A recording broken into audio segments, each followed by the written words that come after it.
do Vitor Hugo. Então eu já. Opa, uma boa noite a todos. Sejam bem-vindos ao segundo turno das comunicações da Semana Acadêmica de Filosofia 2021 da UFSM. A primeira apresentação da noite vai ser do Vitor Hugo, então eu já passo a palavra para ti, Vitor, se conseguir compartilhar.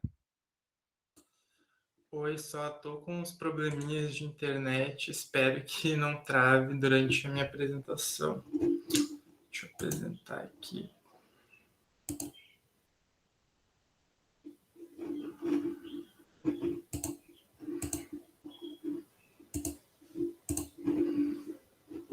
Essa aqui, compartilhar. Tá dando para ver a apresentação? Tá certinho. Tá bom. Boa noite, então, a todos, todas e todes. Me chamo Victor Rocha e, primeiramente, eu gostaria de agradecer a todos os envolvidos na organização do evento. Eu acho que tem temas muito necessários, emergentes, assim, que causam bastante diálogo e tá bem legal a semana acadêmica, pelo que eu vi até agora.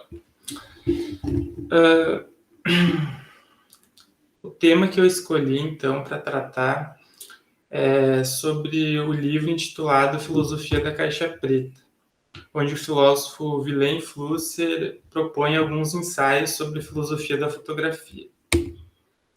Falando um pouco do filósofo, né, ele nasceu no início do século XX, em Praga, né, a capital da República Tcheca, e fugindo, né, da Segunda Guerra Mundial, durante a Segunda Guerra Mundial, ao ver seus amigos e familiares morrendo, ele acaba fugindo desse nazismo, né, e se estabelece em São Paulo, naturalizando-se brasileiro em 1950. As principais áreas, assim, onde o pensamento dele foi eficiente, né, afetou, foi a teoria da comunicação humana, o existencialismo, a fenomenologia e a filosofia da linguagem. A abordagem fenomenológica que eu trago hoje é central a partir desses dois conceitos, de idolatria e testolatria. Não sei se vocês já estão familiarizados, mas eu vou tentar explicar ao longo da apresentação. Então, ele contribui para uma dicotomia da história, apontando duas importantes revoluções, assim, a invenção da escrita linear e a invenção da imagem técnica, essa imagem produzida por aparelhos. Esse quadro informativo é só para a gente não confundir o sentido da imagem e o sentido da imagem técnica, porque a imagem tem esse sentido pré-histórico e a imagem técnica pós-histórico, ou seja, pós-industrial. Mas eu vou apresentar aos poucos assim, o que ele quer dizer. Daí o primeiro conceito de imagem, ele diz que são superfícies que pretendem representar algo e devem sua origem à capacidade de abstração específica, que podemos chamar de imaginação. Imaginação seria, então, para Flusser, né, uma capacidade de produzir e decodificar imagens. Trago aqui um exemplo, né, de uma imagem mãos em negativa, lá na Caverna das Mãos, da Patagônica, na Argentina, onde 229 mãos foram pintadas pelos primeiros habitantes da América do Sul. Pinturas que datam, né, rupestres que datam 13.000 a 9.300 anos antes de Cristo. O propósito da imagem sempre foi meio que ser um mapa do mundo. Ela serve para orientar nós, seres humanos. Então, a gente vai observar em várias cavernas ou em vários sítios arqueológicos esses pequenos santuários de adoração a alguma imagem, algum símbolo, ou elevando um signo, né, ou um ritual. É uma magia ancestral, né, esses rastros artísticos que acabaram ficando na memória dessas paredes. E, tipo, surge dessa imagem, assim, pré-histórica, um problema bem grave, assim, nesse sentido da imagem, no qual os seres humanos, ao invés de fazerem uso das imagens para viver no mundo, passam a viver em função dessas imagens. Então, todo o surgimento das mitologias meio que reforçam isso, né? Muitos ídolos foram exaltados e sei lá, foi criando-se uma estrutura assim de não mais decifrar essas cenas, né, das imagens como significados no mundo, porque a gente acaba ficando meio que incapaz de decifrar os significados da própria ideia. A realidade passa a ser vivenciada como um conjunto de imagens. E essa inversão, né, da função das imagens seria a própria idolatria.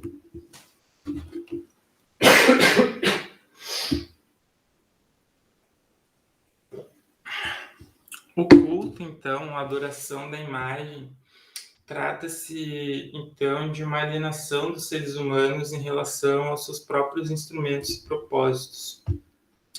Pegando um gancho já para a primeira revolução, né, que vai ser a invenção da escrita linear, ou a própria história, onde esse surgimento, né, da escrita linear consistia em desfiar as superfícies das imagens em linhas e alinhar esses elementos imaginísticos. Então, transcodificava-se o tempo circular em um tempo linear, fomentando também o surgimento de uma consciência histórica meio que dirigida contra as imagens. O humano pretendia, sim, né, aproximar-se do mundo concreto, mas ele acabou se afastando.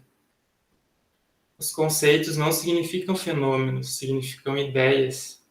Decifrar textos seria decifrar as imagens significadas por esses conceitos. E a função dos textos seria, então, explicar imagens, sendo a escrita um metacódigo dessa imagem. Só que daí isso vai acarretar um problema mais grave ainda, sabe? Que esses textos, em suas contradições, eles podiam até mesmo confundir as imagens que pretendem representar algo para nós, né? E geralmente eles não são capazes de reconstruir as imagens abstraídas ou decifrar esses metacódigos. O autor usa como um exemplo de fidelidade ao texto, claro, as próprias escrituras sagradas, mas também toda uma cultura filosófica, sabe, que tem os seus posicionamentos ideológicos, como as ciências exatas, o próprio idealismo também, o marxismo, e tudo isso faz com que, de alguma forma, surja uma necessidade de algo por trás, sabe, tipo, uma imagem mais poderosa que o texto para trazer uma nova magia, porque, bom, enfim, ele acaba falando que os alienados acabam não mais servindo-se de textos para orientação no mundo, acabam em função desses textos. É o que a gente vê, assim, que a textolatria é tão alucinatória quanto a idolatria. Daí, nessa crise dos textos que eu comentei, vão surgir textos inimagináveis, né, no universo das ciências exatas, incompreensíveis. E ele vai elencar que o discurso científico passa a ser composto de conceitos vazios. E toda ciência torna-se um universo vazio, né? A história acaba perdendo um pouco da magia, porque ela tenta, né, falar um pouco da realidade sem esses aspectos ideológicos. E com o objetivo de ultrapassar essa crise dos textos, a gente vai ter uma sociedade pós-industrial, que abre caminho para a invenção das imagens técnicas.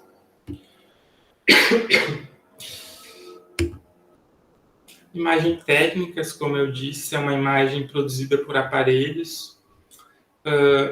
O mundo representado, ele parece ser a causa das imagens técnicas, mas a gente vai ver que não, a realidade não é refletida a partir dessas superfícies. Essas imagens, ele fala inicialmente de um aparelho fotográfico, mas a gente pode tomar como exemplo outros aparelhos, assim, e tendo uma imagem produzida por aparelho, e essas imagens são dificilmente decifradas pela razão, tanto pelo bombardeio, né? E graças a esses processos ópticos, químicos e mecânicos, a gente é fixado pelas suas superfícies sensíveis, a gente acaba sendo paralisado na frente deles durante boa parte do nosso dia. E ele vai elencar que a gente acaba confiando nessas imagens técnicas tanto quanto a gente confia nos nossos olhos, trazendo perigosas consequências como a própria ilusória noção de realidade. A função da imagem técnica, então, seria de emancipar a sociedade da necessidade de pensar conceitualmente. Ela pretende eliminar os textos. E a gente não sabe muito bem como decifrar essa realidade mágica proposta por essas imagens técnicas, e pelo fato de todas as imagens serem mágicas, nós, observadores, tendemos a projetar essa magia sobre o mundo, reconhecendo o canal e não todo esse processo que se passa no interior da caixa. Né? A gente vive em função dessa magia imaginística, então surge uma necessidade de analisar que magia é essa. Concluindo, então, não sei se está no tempo ainda, é meio que uma sugestão e mais um apontamento de que eu acho que convém a gente investigar esses temas assim que giram em torno da imagem, sabe? Com o próprio fascínio da televisão, o cinema, as redes sociais, o YouTube, a indústria pornográfica, a própria fotografia, as obras de arte no período de reprodutibilidade técnica e esses aparelhos da sociedade pós-industrial, cavernas de modo geral. E as imagens técnicas são como uma memória eterna de toda a obra humana, todo ato científico, artístico, político, visa ser fotografado, filmado e postado. Então, para finalizar, a gente tem um conceito de aparelho, né? Que é esses aparelhos técnicos. E a gente sabe que eles obedecem interesses ocultos. Então, a gente recebe um aparelho, a gente tenta esgotar esses programas e até enjoar, né, do aparelho, mas a gente passa muito tempo fixado ali e não reflete sobre o que pode estar acontecendo por trás das intenções desses aparelhos, né? Porque, de alguma forma, eles controlam toda essa estrutura complexa, até mesmo do nosso trabalho. A minha apresentação era isso, assim, tudo isso e muito mais a gente vai ter nesse livro que eu usei como referência e estou aberto a perguntas. Nós temos agora 5 minutinhos para perguntas. Alguém tem alguma?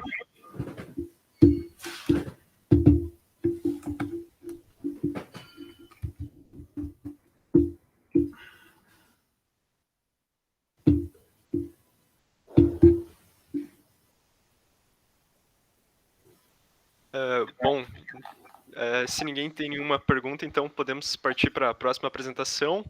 A próxima é do Fabrício Rodrigues. Passo a palavra para ti, Fabrício. Bom, olá, boa noite a todos. Estão me ouvindo bem? Bom, minha apresentação tem como tema a consciência perceptiva em um imaginário, de Jean-Paul Sartre, né? Sartre contra o idealismo. E é interessante ressaltar que o imaginário é uma obra que se situa antes da publicação da Ontologia Madura de 1943, que é o Ser e o Nada. Então, é um texto que já tem uma redação iniciada em 34, se efetiva em 37, uma publicação que ganha sua força em 1939, e ela é fundamental para compreender a aprimoração do Sartre na fenomenologia em seus textos dos anos 30, até culminar na Ontologia Madura de 1943, o Ser e Nada.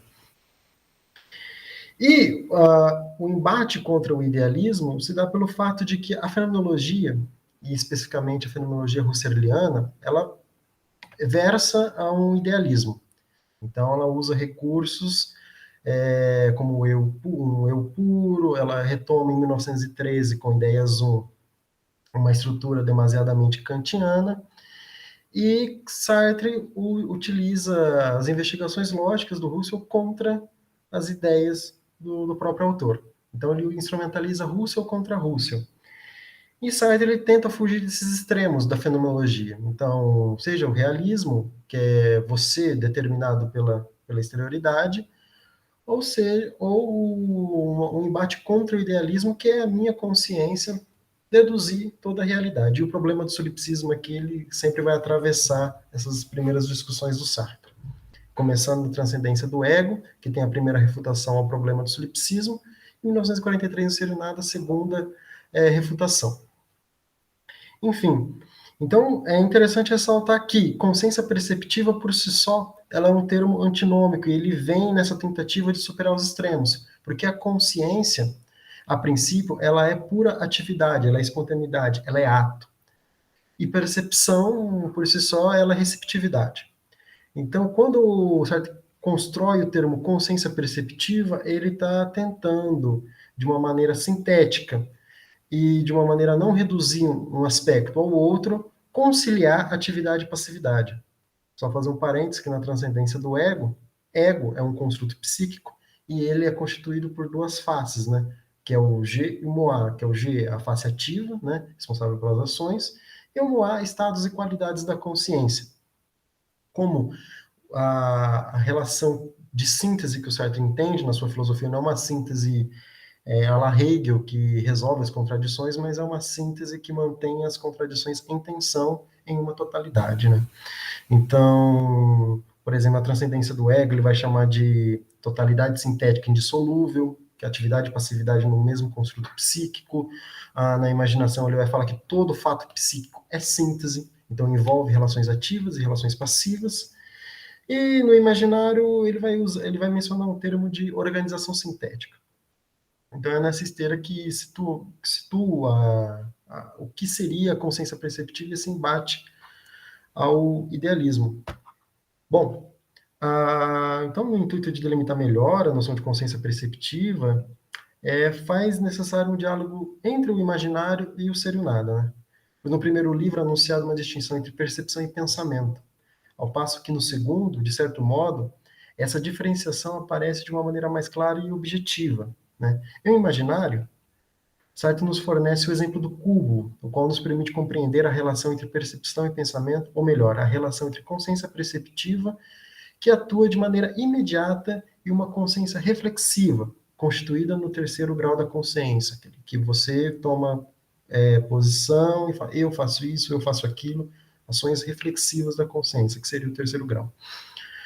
Então, ao percebermos um cubo, por exemplo, nunca podemos apreender mais que 3 faces ao mesmo tempo, nenhuma apreensão imediata, né?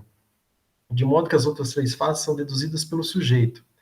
Então, há uma relação entre certo e provável na apreensão fenomenológica. Ora, então, no âmbito da percepção, torna-se aqui insuficiente para obter uma obter uma certeza efetiva da existência do cubo. Porém, o cubo, em sua totalidade, ele existe como possível, né? Pensar as essências concretas em um só ato da consciência, né? Por essas razões, de acordo com Sartre, não podemos perceber um pensamento nem pensar uma percepção. Em suma, o pensamento e a percepção se distinguem por naturezas, mas se relacionam na totalidade da consciência. No que diz respeito ao pensamento, trata-se de um saber consciente de si. Mesmo observando os 3 lados do cubo, sabemos que se trata de um cubo. Consequentemente, posicionamos a existência desse objeto como real. Já no que diz respeito à percepção, trata-se, de acordo com Sartre, de uma unidade sintética, de uma multiplicidade de aparências que se faz lentamente na apreensão. A percepção, pelo seu fato imediato, e por cada vez que você visa um objeto, você não visa a mesma coisa, sempre há um detalhe, você não esgota no sentido da percepção e relacionado com a passividade, é aquela frase bergsoniana que é necessário que espere que o açúcar derreta, né? A percepção, ela tem esse aspecto moroso, de você lentamente aprender a totalidade daquilo. No entanto, encontramos na economia argumentativa do imaginário uma ambiguidade ou definições conflitantes acerca da natureza da consciência perceptiva. Então, em um primeiro ponto, temos o fato que a consciência perceptiva coloca o seu objeto como existente, posiciona. Quando você percebe, esse objeto existe. E segundo, no que diz respeito à quarta característica da consciência, a espontaneidade. Sartre afirma que consciência perceptiva aparece como passividade, ou seja, ela recebe as impressões do mundo. Então, quando a consciência relaciona com o objeto na sua constituição, e desde a transcendência do ego, Sartre ele abre um precedente do idealismo, que ele vai falar que esse objeto ele é consequente de uma relação de sínteses noemáticas. Então, Sartre ele cai em uma ambiguidade, na medida que o ego ele é fundado pela consciência e o mundo também tem certa influência na constituição desse ego. Então, da mesma maneira, do mesmo argumento que Sartre utiliza e se vale para superar o idealismo, pode ser utilizado contra ele, como se ele autorizasse o idealismo. Então, desse modo, qual será a natureza da consciência que percebe o objeto real no mundo? Trata-se de uma relação passiva e ativa ao mesmo tempo? Na conclusão do imaginário, Sartre exemplifica essa relação entre passividade e atividade numa dinâmica perceptiva, no intuito de comprovar o real. Então, basicamente, as relações entre atividade e passividade em um plano de fato, não há separação. Então, quando há uma percepção, há aspectos do sujeito e aspectos do objeto em si, há uma realidade em si. Contudo, é possível você distinguir essas duas características em um plano de direito, em um plano do pensamento, que você consegue dividir até que ponto essa ação foi a minha ação do sujeito específico ou foi consequência, uma resposta ao mundo, né? Desse modo, passividade e atividade no que tange à percepção não é desprovida de ambiguidade. Nesse aspecto, concordamos, por exemplo, com Flageolet, ao afirmar em nota que a percepção, explica por Sartre, é a espontaneidade da consciência que se faz em presença do em si e sobre o modo dessa receptividade. No entanto, como o próprio Flageolet admite, a relação entre consciência perceptiva e pura espontaneidade da consciência é ainda duvidosa. Então, a ambiguidade nos remonta aos paradoxos já presentes no início da fenomenologia de Sartre. Por exemplo, em A Transcendência do Ego, em que ele postula reflexão impura, cúmplice e reflexão natural, no intuito de argumentar a respeito dos modos como a consciência se relaciona com o seu correlato transcendente. Porque uma vez que a consciência ela é essa espontaneidade, ela é explosão para fora, então a intencionalidade é um movimento que eu apreendo o objeto fora de mim e ele existe independente de mim, há uma tendência realista em Sartre, ou como se retomamos os conceitos do ser e o nada, há uma primazia do em si. Então, há teorias que vão encaminhar o pensamento sartriano em um tipo de neorrealismo. Acontece que, na constituição desse objeto, uma vez que Sartre ele recusa toda a estrutura idealista, então não há mais um eu penso kantiano, não há um eu puro husserliano, então não há um polo transcendental que unifique todas as vivências da percepção. Então, como que essas unidades da vivência, elas se unificam? Vai ser no próprio fluxo da consciência. Então, ainda há um idealismo, digamos assim, enrustido em Sartre, que ele tenta negar, mas de certa maneira está autorizado na própria ambiguidade, no próprio movimento argumentativo. É como se ele corresse e morresse na praia, basicamente. Então, desse modo, surgem alguns embates possíveis e alguns problemas que decorrem dessa ambiguidade da consciência e da percepção, que, como é o foco da minha pesquisa principal, é estudar o problema do solipsismo, que é a possibilidade formal da minha consciência produzir os outros, né, que não existem de maneira independente, mas que são produções individuais. Se há essa autorização e esse recuo último do sentido pela própria atividade da consciência, por exemplo, o problema do solipsismo e toda a intersubjetividade, ela fica comprometida. Então, o embate de Sartre com o idealismo, portanto, se a gente pode dizer assim, só finalizando, pelo fato do objeto independer da consciência para existir, de modo que seu estatuto ontológico ocorre por uma relação mútua entre consciência perceptiva e mundo externo ao sujeito, a postura sartriana frente ao idealismo se torna mais efetiva. Há avanços, porque ele admite ainda um lado da percepção. pois a consciência se constitui apenas como atividade de ação no mundo, mas também é passiva e receptiva para uma realidade diferente dela, mas ainda é um recuo idealista. Então, os problemas inerentes ao idealismo, Sartre ele apenas adormece e não resolve. Bom, de maneira geral, essa é a apresentação. Obrigado. Nós temos 5 minutos para perguntas. Alguma pergunta? Eu não tenho exatamente uma pergunta, mas é muito louco como o pensamento Sartre se alinha muito com o pensamento Merleau-Ponty nesses caminhos. Inclusive, Merleau-Ponty é acusado de idealismo também. Então, é muito peculiar, sabe? Mas, enfim, era só um comentário. Cara, não, realmente, inclusive no Visível e Invisível, né, por mais que eu tenha ali aquela filosofia da carne, Merleau-Ponty, ainda aquela dinâmica do nada, né? Quer dizer, esse nada do mundo que independe de mim, mas esse nada também do corpo que estabelece essa relação com o mundo.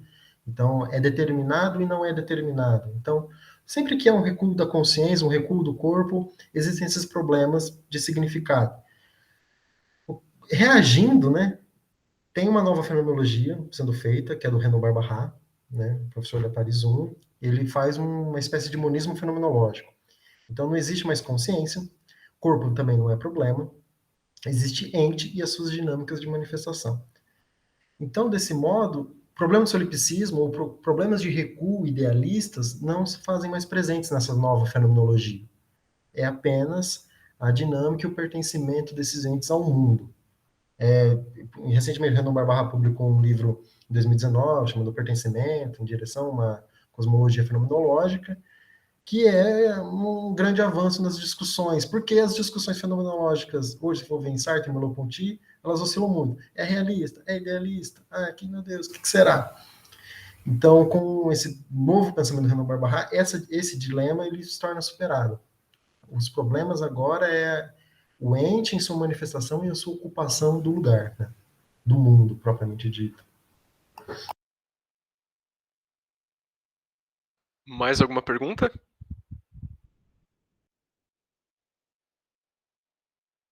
Então nós podemos partir para o próximo trabalho. O próximo é do Wellington. Wellington, eu passo a palavra para ti. Beleza, sou eu. Bom, eu vou compartilhar uma tela aqui. Aqui. Aí, me digam caso vocês estão enxergando. Opa, spoilers. Então sim, eu acho. Bom, esse é o título da minha fala. Na verdade, poderia ser um título de uma tese de mestrado, então eu peço já desculpas, porque provavelmente ela vai ser insuficiente, mas porque, né, eu descobri que o tema do código é um negócio bem encrespado, sabe, em Merleau-Ponty, assim, tu puxa, tanto que ele está no final da fenomenologia da percepção, então tem vários elementos da obra dele que estão sendo, tipo, estão em jogo quando ele está discutindo esse código, né? Então é um problema, assim, que ainda para mim é complexo. Então eu estou nesse processo de desonosar as ideias da minha cabeça. E, ironicamente, tem alguma relação até com essas discussões de realismo e idealismo. Mas, enfim, então eu já vou entrar no problema. Bom, começamos pelo Descartes, né? O se duvido, logo penso, se penso, logo existo. Aqui, o Descartes, ele a partir da dúvida, que tu consegue chegar no fundamento do verdadeiro, né? Ou seja, tu tem essas duas substâncias, uma que incide sobre a outra e que, de certa forma, teria um poder sobre a outra, digamos assim, que seria essa res cogitans que controlaria esse corpo, né? E ela seria mais perfeita racionalmente por causa da sua transparência, né? Então, essa mente, ela é clara para si mesma, né? Tipo, nesse eu penso, eu sou. Claro que isso é um problema que tipo, o próprio Merleau-Ponty, ele releu o Código do Descartes até morrer, inclusive ele morre lendo Descartes. dióptrica, acho que ele estava lendo o Descartes quando ele morre, porque ele entende que o Descartes ele não se fecha nessa transparência da consciência, entende?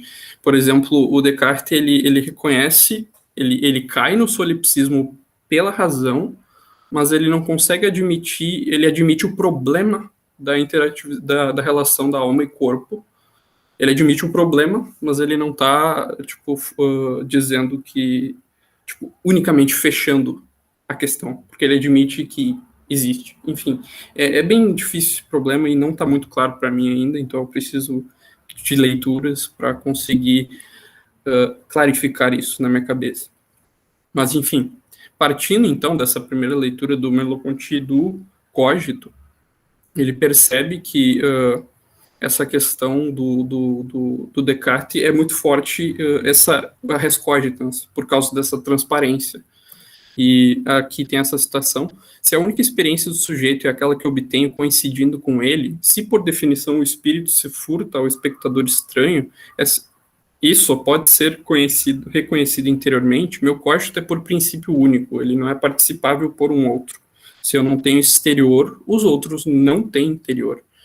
Então, no momento em que o cogito ele se fecha, no momento que a res cogitans, essa subjetividade, ela está nesse plano superior, ela se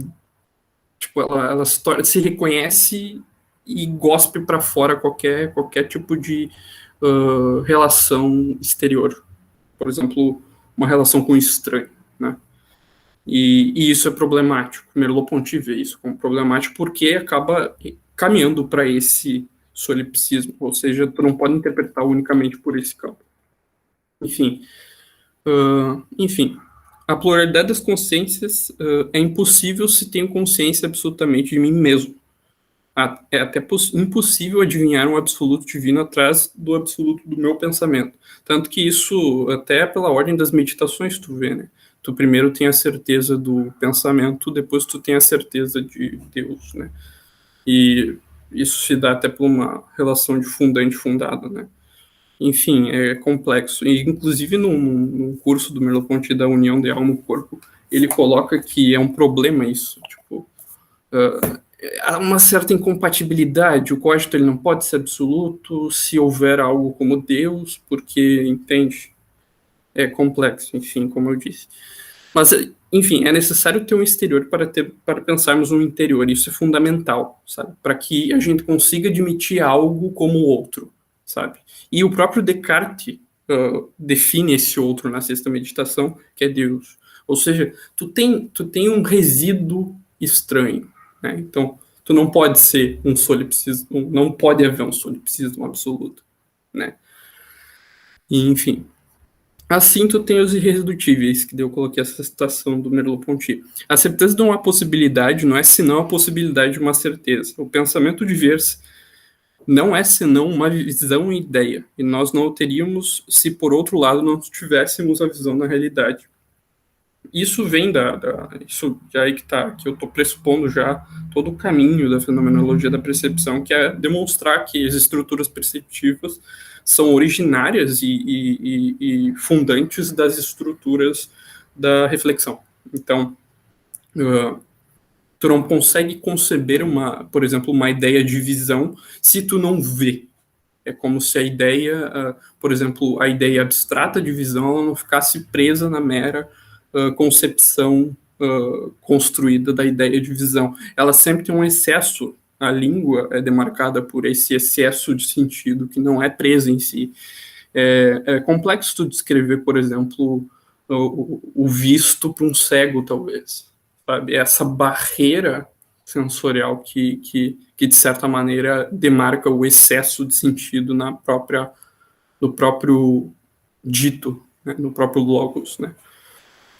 Enfim, isso remonta ali o que eu coloquei, de maneira que o toque é uma relação de conhecimento de si e de outrem, ou seja, a percepção é do próprio estrutura do percebido, essa relação de estranhamento com o outro. Por exemplo, a opacidade do visto, sabe? É característico da nossa própria relação fáctica com o mundo, esse estranhamento natural. Bom, aqui eu tinha intenções de ler uma citação, mas ela é muito longa, então eu não vou ler. Mas, basicamente, os resultados dessa questão o código reflexivo é tardio porque ele implica que ele é um código lido. Já vamos chegar nesse ponto. Que leva a um código tácito. O código lido implica um código tácito. Por quê? Isso eu fui entender muito recentemente, no caso ontem ou hoje, que basicamente o código do Descartes ele tem uma verdade própria. Merleau-Ponty não está refutando essa verdade. Só que essa verdade ela não implica num solipsismo, por causa que, na verdade, ela implica sempre num excesso, que é uma presença de si a si. Ou seja, o código lido ele não pode ser fechado no solipsismo. Ele implica, na verdade, essa coisa peculiar que acontece quando a gente lê, que é a reflexividade, que é um ato de ter a si mesmo, entende? Então, o código tácito, o código lido, ele implica esse código tácito. Ou seja, eu tenho que ter uma noção de mim para poder entender o que o Descartes escreveu na primeira meditação, entende? Então, tu implica um antecessor, que é essa relação tácita com o mundo. Assim, eu volto para aquela questão que eu já tinha antecipado, que a transcendência da linguagem, ela não está no antes da língua, por exemplo, é uma relação dialética, na verdade. Mas, enfim, o pensamento se transcende na fala, do mesmo modo que a fala se transcende no pensamento. Ou seja, ela se produz na fala, entende? É muito complexo esse ponto, porque é uma dialética, é uma ambiguidade, entende? Então é difícil tu conciliar de maneira neutra esses dois polos, que é aquele mesmo problema da dialética, entende? É uma questão da dialética, inclusive, que, por exemplo, e inclusive o Merleau-Ponty vai largar isso no Visível e Invisível, se eu não me engano, que é o problema que ele está projetando o código tácito no pré-reflexivo, né? Mas que enfim, a questão o código lido, ele é histórico, ele se temporaliza, ele acontece no tempo, e basicamente essa ideia que a gente tem da própria atemporalidade do código, ela se dá, na verdade, pela linguagem. A linguagem que carrega essa capacidade de transcender o próprio texto, o próprio dito, né? Enfim. Eu coloquei coisas a mais aqui, mas eu não vou me deter, porque senão eu já vou perder muito tempo. Eu queria saber como é que tá meu tempo, inclusive. Você tem mais 1 minuto. Tá. Enfim, o ponto é que Merleau-Ponty, então, ele mostra que esse código cartesiano, ele revela um código encarnado, um código tácito. E ele tenta temporalizar o que Descartes estava tentando tornar eterno, basicamente. Então ele mostra como esse código, para se compreender, ele precisa ser um ser temporal, histórico, e ser um ser espacial encarnado. E que, basicamente, só a partir de um corpo próprio, que ele, o fundamento de uma teoria do conhecimento para Merleau-Ponty não está numa revisão reflexiva, mas está na coincidência do dado reflexivo com o dado percebido. É assim que a gente conseguiria fundamentar uma teoria do conhecimento que pretendesse dar conta de certa totalidade da experiência humana, né? Então, tu não pode... basicamente, a falseação cética do racionalismo, ela tem um limite. E, basicamente, esse limite da falseação cética do racionalismo é o que impede de ser um grande solipsismo, basicamente, o código. Ele não pode se fechar dentro disso, porque, enfim, são paradoxos. E aqui chegou no ponto em que eu ia falar sobre a questão do silêncio do cio pré-reflexivo e como teria uma relação com a arte e com a linguagem, e por que Merleau-Ponty gosta muito da pintura. Como eu disse, o meu título da minha fala foi terrivelmente geral, então, enfim, só acarretou que, na verdade, era um problemão. E aqui eu tinha colocado 2 pinturas do Magritte e do Cézanne, para ilustrar um pouco dessa questão da reflexividade e do toque, né, que tem muito com essa relação com o estranho, né? Mas enfim, eu não vou me prolongar mais. Era isso, basicamente. Nós temos 5 minutinhos para perguntas agora.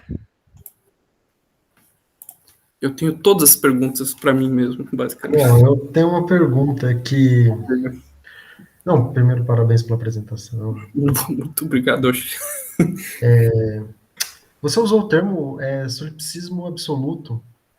E a questão é que, assim, haveria um meio solipsismo, sabe, em partes? Porque todo solipsismo, ou você deduz o mundo da consciência, ou você não deduz o mundo da consciência. Como que seria isso? Comenta um pouco, por favor. Não, na verdade eu acho que é uma imprecisão de palavra mesmo, eu acho. Eu me expressei mal. Mas esse é um problema interessante, porque a crítica, tipo, que fazem por exemplo, o certo idealismo do Merleau-Ponty, né? Para ele, o privilégio ontológico tá no percebido, sabe? E é dele que tu deriva essas estruturas do conhecimento como um todo. Isso, por exemplo, ele fala muito, tipo, o mundo é pro sujeito, entende? Tipo, mas enfim, é complexo. Mas foi erro da palavra minha, sabe? Tipo, basicamente eu me expressando trimal, sabe? Mas, basicamente, eu acho que não tem... É o solipsismo do Descartes, só que o Merleau-Ponty, ele lê Descartes tentando arrancar o solipsismo do Descartes, sabe? Eu acho que esse era o ponto da minha fala inteira, que eu acho que eu não consegui deixar claro, mas era por aí, sabe?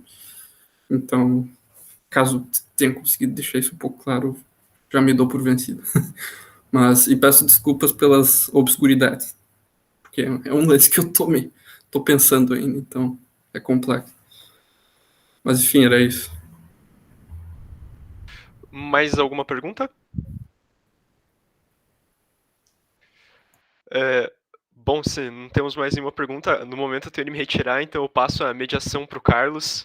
Eu agradeço os trabalhos de todos e muito obrigado. Parabenizo também. Obrigado, boa noite. Boa noite. Dando continuidade às comunicações, queria passar a palavra para o Arthur. Ele tem 10 minutos para apresentar o trabalho dele. E, posteriormente, temos as perguntas. Faltando 2 minutos para terminar o teu tempo de 10 minutos, eu aviso para te concluir, Arthur. Fique à vontade, seja bem-vindo e se apresente. Tudo bem, gente? Boa noite. Os trabalhos dos colegas todos muito bons. Tive que fazer a mesma coisa que os colegas, dar um corridão, né? Quando eu fiquei sabendo que era 10 minutos, deu uma assustada. Eu vou tentar compartilhar um negócio aqui, não estou conseguindo. Espera só para mostrar a imagem mesmo do Wasabi. Eu vou fazer uma fala rápida, né, sobre as questões da perfeição, sobre as questões da busca humana da perfeição, para a perfeição, da perfeição, aí eu não me atenho tanto ao termo. Mas, especificamente, como a perfeição está destruindo o Ocidente, né? E eu vou ter que compartilhar a tela inteira, eu acho.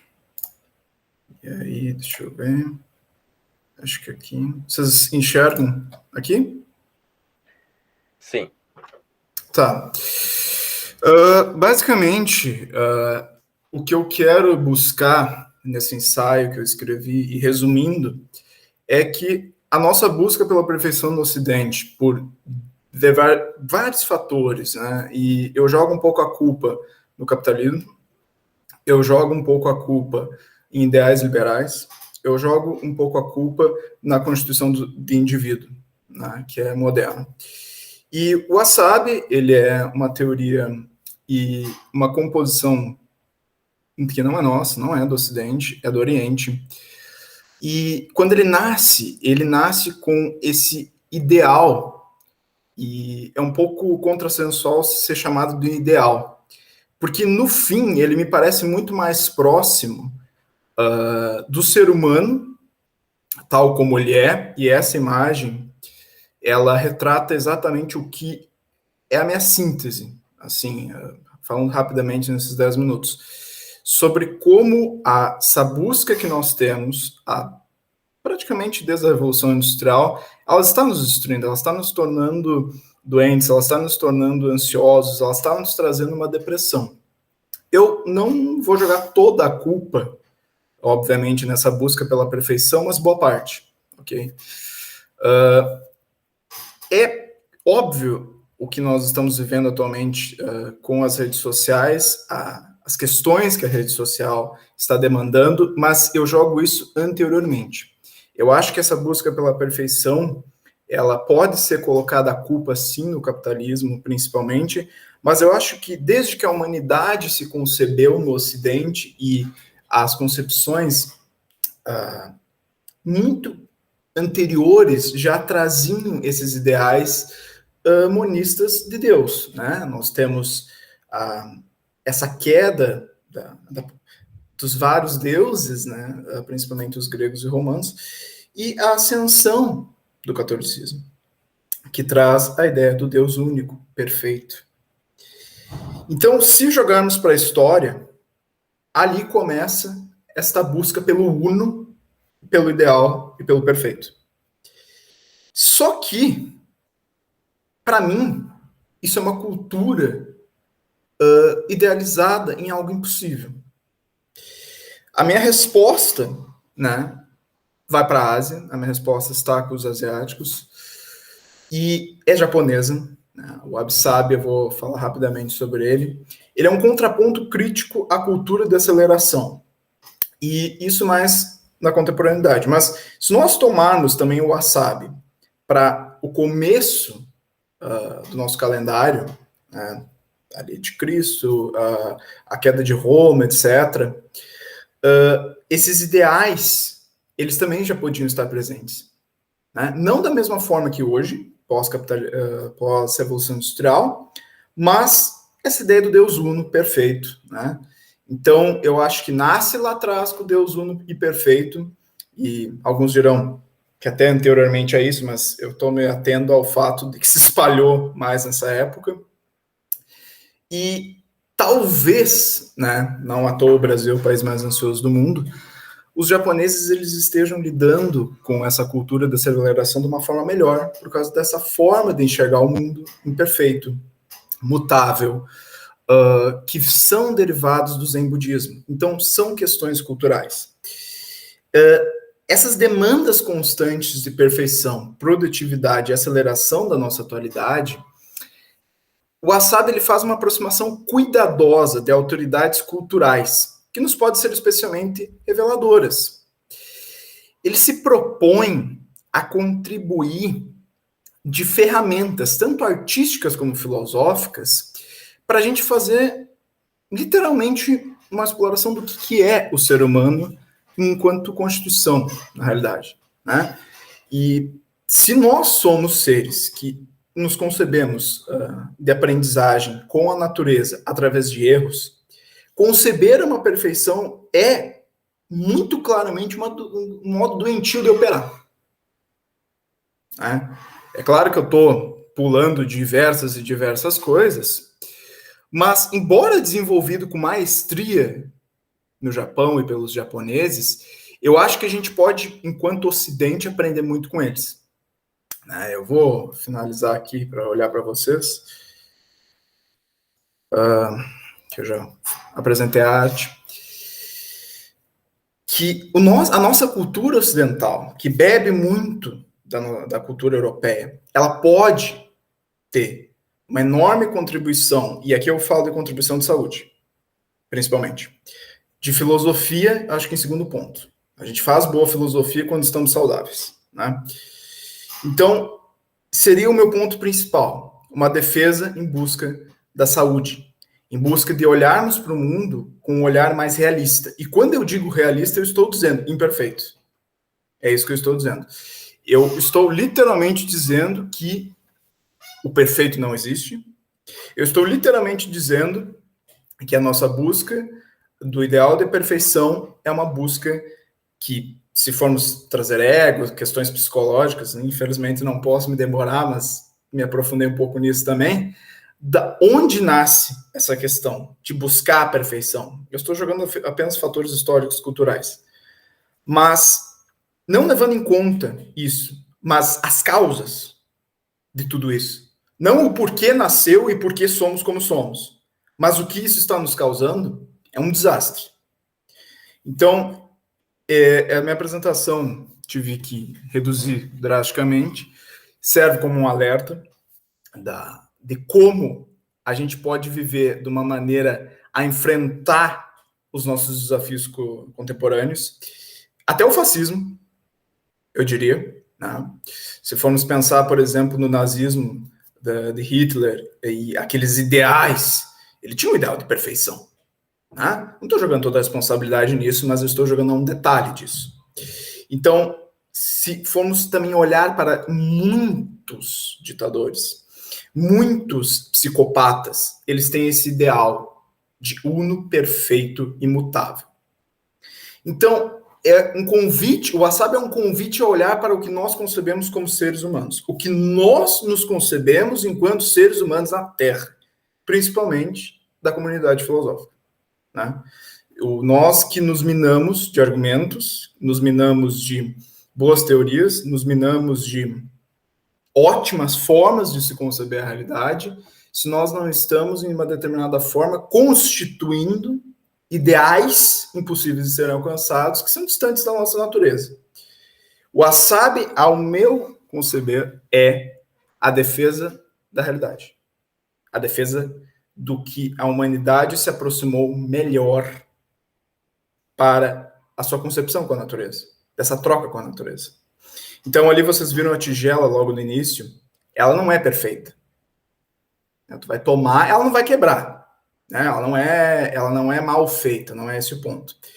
Mas, ao tu tomar ela, tu vai ter a mesma sensação do que algo extremamente polido, extremamente lapidado, etc. Tu vai saciar as suas demandas de sobrevivência, não é? Eu não estou dizendo que tudo que nós fizemos enquanto humanidade, enquanto evolução, é descartável. Eu estou dizendo que, literalmente, essa crítica contemporânea, sem poder olhar, né, e me demorar sobre tudo que isso aqui abarca, ele traz uma boa forma de nós começarmos a refletir sobre o nosso modo de vida. Então, o meu intuito foi trazer algo extremamente prático. Eles também têm, né, eu vou falar rapidamente, essa questão da natureza, de como lidar com a natureza. Então, por exemplo, aquela tigela ela é feita de cerâmica, né? Ela não é um copo descartável de plástico. Ela não é, literalmente, algo que vai poluir o mundo. Então, o Wasabi, para mim, foi algo que eu encontrei, né? E me trouxe enorme felicidade de conhecer essa filosofia. É muito profunda, tem certas outras peripécias, mas eu convido a colocar como uma resposta para nos ajudar enquanto sociedade brasileira, enquanto ascensão do fascismo, enquanto ascensão da anticiência, enquanto ascensão de várias desses problemas que nós temos, que eu não preciso me demorar, atualmente.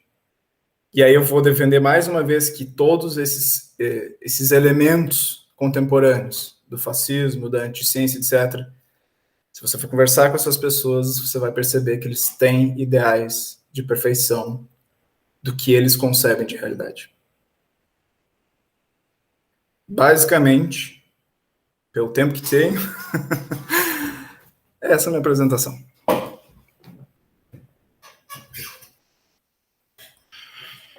Muito obrigado pela sua apresentação, Arthur. Se alguém tiver alguma pergunta, alguma questão, algum comentário, fique à vontade.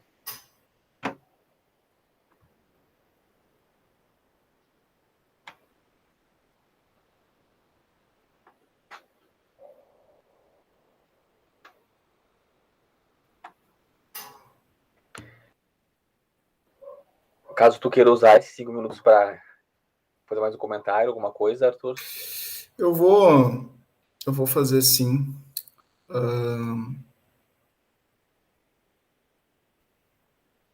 sobre também a nossa constituição do que a gente concebe de universo, né?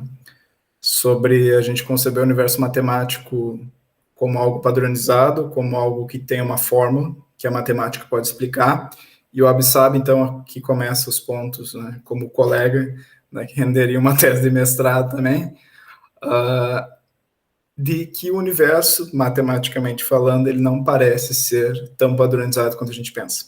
Os elementos aleatórios, eles estão na biologia, né, e isso a ciência está descobrindo hoje, elementos de que nós simplesmente não podemos traçar um padrão. Né? Nós não podemos traçar um padrão matemático, por mais avançados que sejamos, enquanto tecnologia, sobre átomos. Né? Existe aquela teoria matemática de que podemos calcular toda a vida, né? O Abissab e algumas outras fontes modernas da ciência mostram que não, que nós estamos mais próximos da aleatoriedade, da imperfeição e da total falta de padrão enquanto explicação universal. É claro que não dá para dizer que não há padrões, não dá para generalizar e dizer não há padrão, e não dá para dizer que é tudo aleatório. Dá para se dizer que algumas coisas do universo a gente sabe que é aleatório e algumas coisas parecem, de fato, seguir um padrão. Mas é um olhar, é um convite, é uma provocação inicial. Mas é isso, Carlos. Muito obrigado. Muito obrigado aos colegas aí. Eu gostaria de ver a apresentação de todos os colegas com mais tempo, tipo umas 3 horas, assim, porque olha, muito interessante todas as apresentações. Mais uma vez agradecer ao Arthur, né, pela sua apresentação e passar a palavra agora para o nosso último comunicador, o André. Seja bem-vindo, André, se apresente. E você tem 10 minutos para apresentar seu trabalho.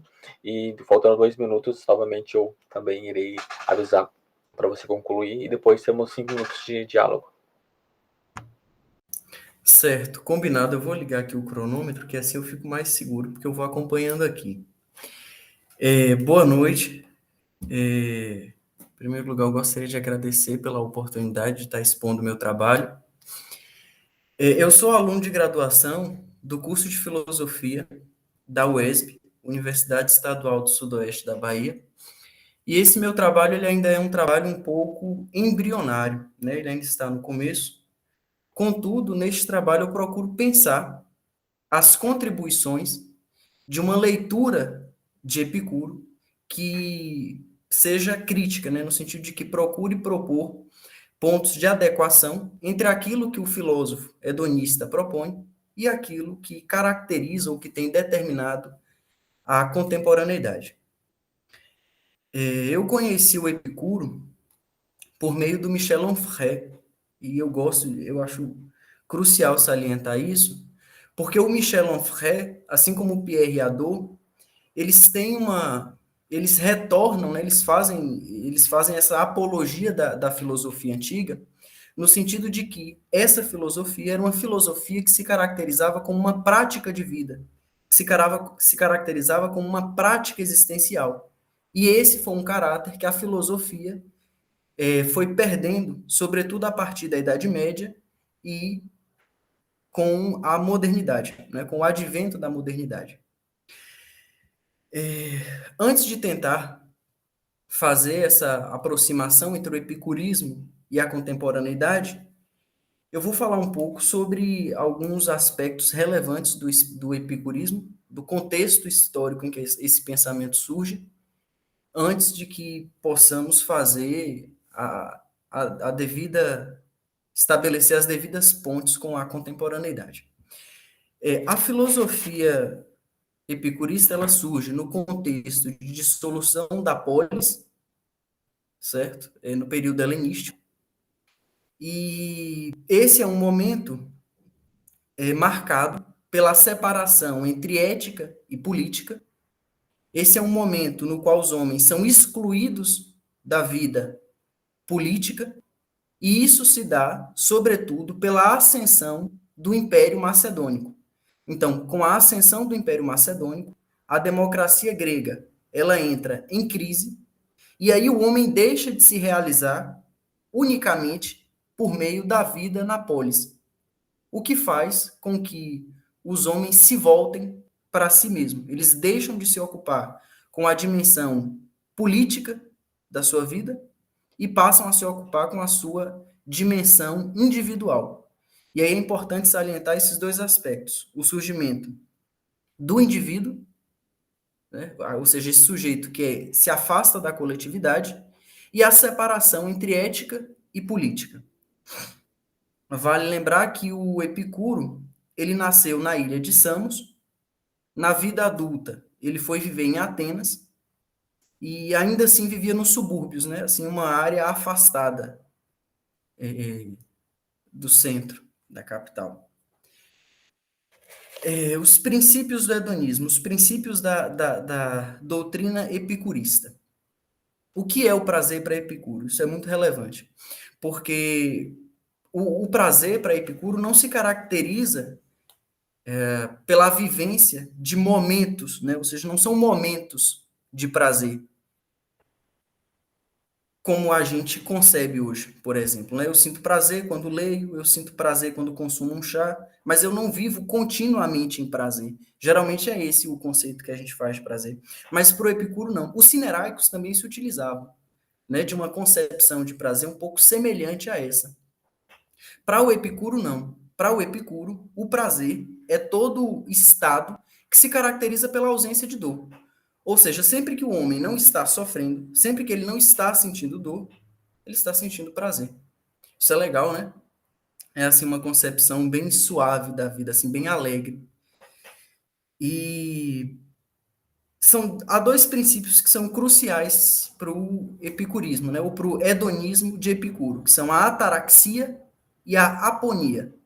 A ataraxia, ela se caracteriza pela ausência de males, de dores ou de sofrimentos em relação à alma.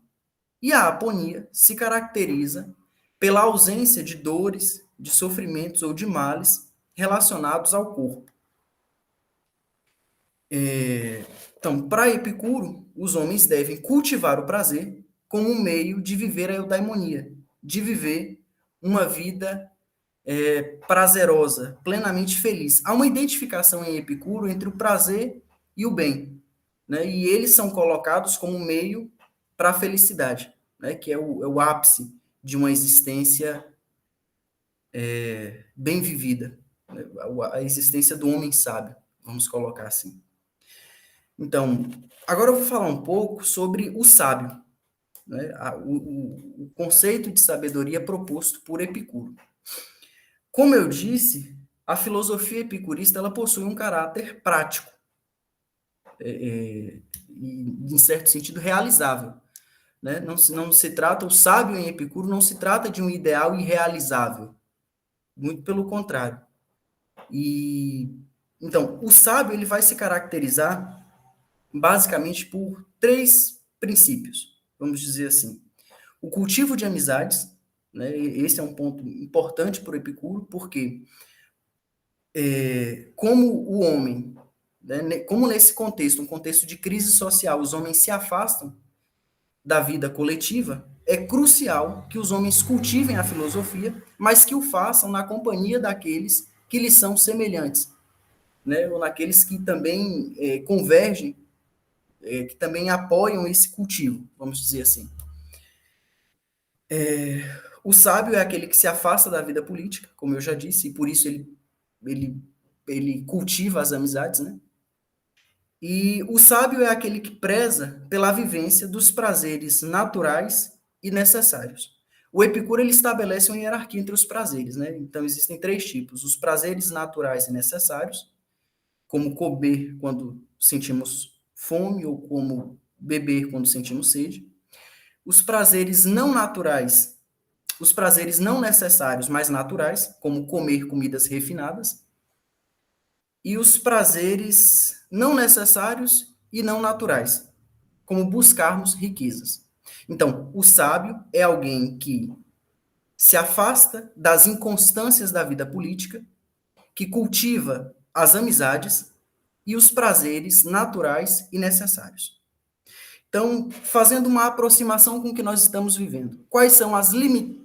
eu não gosto de me referir às limitações do epicurismo. Eu gostaria de dizer assim, quais são as inadequações, né, de uma leitura epicurista em relação à contemporaneidade.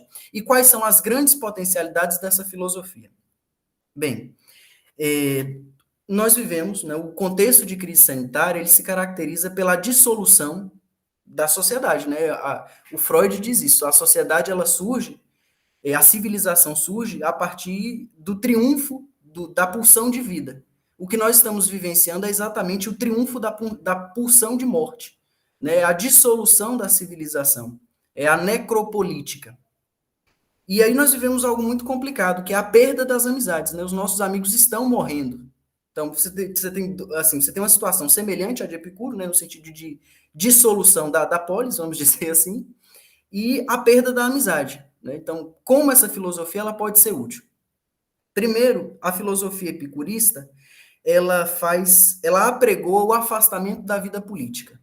Esse é um ponto com o qual eu não consigo adequar. Eu não consigo conciliar epicurismo e contemporaneidade, dada os afastamentos, o afastamento cronológico, né, entre essa filosofia e a contemporaneidade. Não consigo conciliar isso.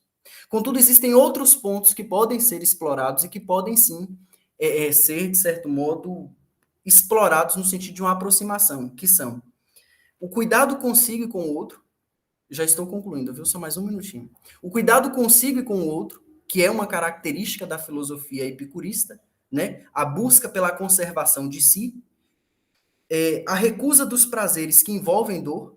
Epicuro diz isso, nós devemos nos afastar dos prazeres que envolvem dor, ainda que eles sejam prazeres, ainda que eles possam ser caracterizados como prazeres, e aí nós podemos dizer, nós estamos no meio de uma crise sanitária, dizer para as pessoas que a pandemia ainda não acabou, que ficar em casa, que advertir seus amigos a ficarem em casa, né, é um modo de garantir a conservação de si e a conservação do outro, isso está em perfeita convergência com aquilo que propõe Epicuro, né, o cuidado de si e a conservação das amizades. E o terceiro ponto, que me parece extremamente válido, é a proposição epicurista e de toda a filosofia helenística, que conceitua a filosofia como uma terapia. Né? A filosofia só tem sentido se ela está voltada, se ela se preocupa, se ela ambiciona solucionar os nossos males, os nossos sofrimentos, as nossas dores. Não tem como dizer para as pessoas que elas não vão sofrer simplesmente lendo filosofia, né? Ainda mais nesse momento em que nós estamos vivendo de necropolítica. Contudo, eu creio sim, eu acredito sim que a filosofia pode servir de refrigério, que a filosofia pode sim apontar caminho para que as pessoas entendam melhor o que elas estão sentindo, e, sobretudo, que a filosofia pode ajudar as pessoas nesse sentido, de garantir que elas cuidem de si mesmas e também cuidem dos outros. É essa a minha apresentação. Muito obrigado. Fechou 10 minutos e 48 segundos. Obrigado. Muito obrigado, André, pela sua apresentação. Se algum colega tiver algum comentário, alguma pergunta, alguma colocação, esse é o momento. Eu queria parabenizar o colega, foi profundamente clara e tu conseguiu fazer uma síntese em 10 minutos do epicurismo muito bem. E muitos parabéns. Mas eu notei que, tipo... Foi um milagre, viu? Pois é. É raro, é raro. Mas é interessante pensar que surgiu, assim, quando tu estava falando, que, tipo, buscar recuperar o valor ético per se da filosofia no período atual talvez seja algo bem... o valor ético forte, sabe, da filosofia no momento atual parece algo muito forte, assim, para ajudar as pessoas. E ético no sentido epicurista, né, sabe, enquanto terapia dos desejos, né, tipo, eu acho, porque esse é o problema agora, né, porque é muito anti-intuitivo, né, a gente preserva-se abstendo-se, né, hoje, a gente não vai, as amizades agora se dão mediadamente, né, então, para nós que vínhamos de uma, tipo, né, o externo, o ir de encontro, do nada se ver barrado, é muito fácil a gente adoecer dos dois modos, né, tipo, ficar em casa eu adoeço psiquicamente às vezes, né, tu fica limitado no espaço, tal, enfim, então são paradoxos, né, complexos, né, da coisa. Então o valor da ética nesse contexto, e Epicuro foi pontual, assim, sabe? Tipo, eu li Epicuro na pandemia, eu li Epicuro e taoísmo, inclusive, foi um remédio, sabe? Foi um remédio necessário, assim. Mas, enfim. Era só um comentário, assim, sobre esse valor da ética atualmente, que acho que é muito... que a filosofia tem um valor positivo agora, até, para ajudar as pessoas a saberem agir com os próprios desejos. Mas, enfim, ótima fala. Mais alguém teria algum comentário, alguma colocação? Eu tenho. André, parabéns pela apresentação. Então, é uma dificuldade usar um filósofo antigo para pensar a contemporaneidade. E é notório o aspecto autoral que você dá para a apresentação em relação aos autores. E aí eu vou, né, não sei. É que você fez uma relação com Freud, da relação da pulsão de vida e etc.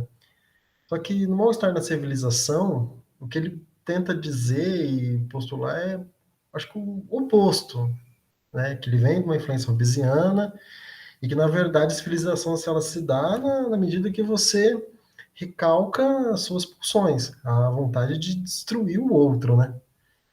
Eu não sei, partindo desse pressuposto, dessa relação que você fez, na medida que o âmbito da subjetividade que existe hoje na sociedade, na contemporaneidade, é uma dinâmica e era um âmbito que não tinha na Grécia Antiga, eu não veria com tanto otimismo a filosofia hoje em dia. E aí eu não sei, talvez para você desenvolver mais o porquê ainda poderia existir um certo otimismo da filosofia no mundo contemporâneo. Assim. Porque eu acho que é uma guerra que a gente já perdeu, e a filosofia não tem a menor pretensão de consolar ninguém, mas sim administrar as angústias e evidenciar os problemas, mas não tem nenhum ponto que não seja desespero. Eu não sei, eu gostaria que você, pelo menos, reagisse ao comentário. Rapaz, que colocação complicada essa sua, viu? Vamos combinar. Eu não sei se eu vou conseguir justificar isso, porque são posturas diferentes, são posicionamentos diferentes. E, em certa medida a gente entra em um campo meio que subjetivo, né? Que são as formas como nós lidamos com a realidade. Eu creio sim, eu concordo com você nessa constatação de que o nosso cenário é desesperador e que aparentemente é claro, né, assim, que a filosofia está em desvantagem mesmo, mas eu ainda creio, eu vou ser sincero com você, eu ainda creio no grande potencial, na grande capacidade da filosofia de servir, como eu posso dizer, de apontar caminhos para além dessa realidade que nós vivemos hoje. Veja só, eu vou tentar, assim, até um pouco para ser mais realista, porque eu sou muito utópico, mesmo que eu tento ficar sempre me controlando, diga, não seja assim, mas eu sou muito utópico, mas o Michel Onfray, ele diz algo muito agradável, sobretudo em relação, assim, algo muito crível e agradável também, sobretudo utilizando o Epicuro, que ele diz assim, naquele cenário caótico do período helenístico, o Epicuro propôs a criação de um jardim, né, uma comunidade de filósofos, de pessoas que comungavam dos mesmos princípios e que, dessa forma, lutavam, se opunham ao status quo, ao modo como as coisas estavam organizadas. Então, assim, o Michel Onfray diz algo no final do livro A Potência de Existir, que eu concordo muito. Ele diz assim, em vez de nós ficarmos sonhando com uma revolução que se dê de uma hora para outra, é mais vantajoso que nós sejamos aquilo que nós ambicionamos encontrar no mundo. Né? Então, ele propõe isso, a criação de jardins epicuristas, né? De pequenas ilhas de resistência, por meio das quais nós podemos compartilhar valores, nós podemos subverter as lógicas opressoras e por meio das quais nós possamos resistir. Então, assim, eu concordo com você quando você diz que o cenário é desesperador e que a situação da filosofia, né, que a filosofia resta vencida, mas ainda assim eu creio na possibilidade da criação e da sustentação de jardins epicuristas. Sabe que são ilhas de resistências que nós construímos uns com os outros. Entendeu? Tanto entre filósofos como com os não filósofos. É isso, eu creio nisso e eu consigo fazer isso. Eu tenho conseguido fazer isso, sabe? Essa prática cotidiana é algo que eu tenho conseguido realizar, assim, nesse sentido. É isso, mas agradeço, viu, Fabrício, sua colocação.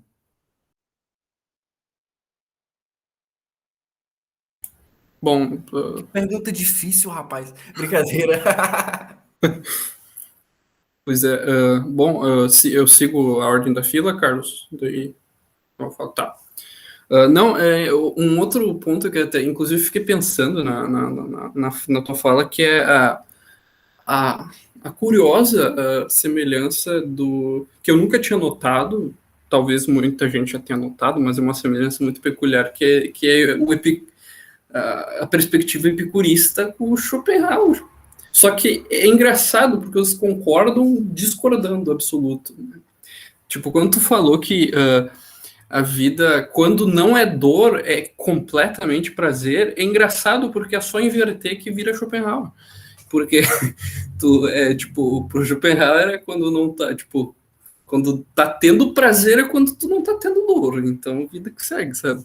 Então, e é curioso que é uma concordância na maneira como que uma terapia dos desejos é necessária. Então, eu acho interessante que há uma concordância com esses aspectos. Mas o comentário sobre a questão da ética que tu tinha, até o colega trouxe a questão que a filosofia não teria, tipo, enfim, ficaria meio mobilizada nesse contexto. Eu concordo, digamos, mas eu acho que a leitura epicurista, essas questões desses pequenos jardins, eu acho que eles são fundamentais. E aqui eu colocaria até talvez no sentido nietzschiano, dói, é para doer e a gente vai em direção à dor, sabe? Mas a gente precisa fazer isso unido, sabe? Subvertendo essa questão, entende? Eu acho que o epicurismo, ele não tem, não é um ascetismo, né? O epicurismo, ele não defende um ascetismo, ele defende prudência. Eu acho que prudência talvez seja o outro lado da moeda da subversão, sabe? Eu acho que tem uma potência muito forte no epicurismo nesse aspecto, porque ele vai reto, sabe? Ele tá falando contigo de certa forma. Ele tá defendendo uma praxis que tu pode construir. Porque, enfim, é do microcosmos para o macrocosmos, né? Então, enfim, são só, enfim, elucubrações, mas eu acho esse é meu ponto de vista, assim, sobre o teu comentário ali. Mas, enfim. Obrigado, Elton. Eu agradeço o seu comentário. Posso, Carlos? Então, André, eu achei fantástico a tua apresentação, tanto quanto os colegas, mas eu senti um pouco do teu senso, vamos dizer, positivista, vamos dizer assim, que tem jeito. Na humanidade, eu concordo com os colegas de que é uma guerra perdida, é difícil, mas sim, é. Mas... Eu vou chorar desse jeito, viu? Não, os colegas estão certos. Não tem como eu chegar e dizer assim para os colegas, não, o Assad vai salvar o mundo, por exemplo. Ou, por exemplo, Epicuro vai salvar o mundo. Ou a arte vai salvar o mundo, ou Bela vai salvar o mundo, ou qualquer coisa vai salvar o mundo.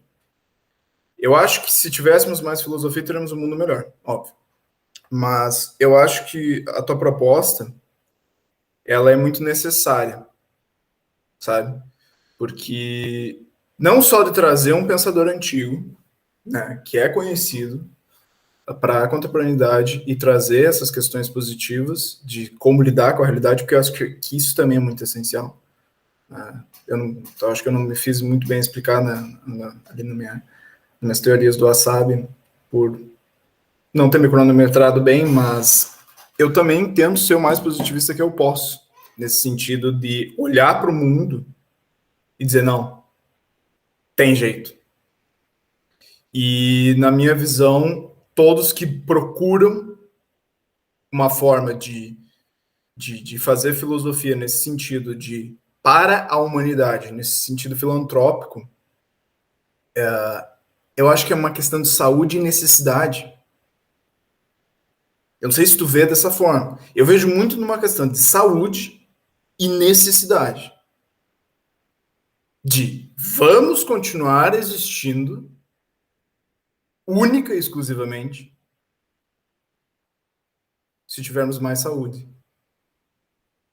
Nós estamos nos matando e o próprio planeta. Então, eu para mim ganhei a noite, entendeu? Um colega que não acha que já tá tudo perdido, entendeu? Porque não que os outros colegas não tenham ótimos pontos, porque é difícil a gente olhar e dizer que não tá, né?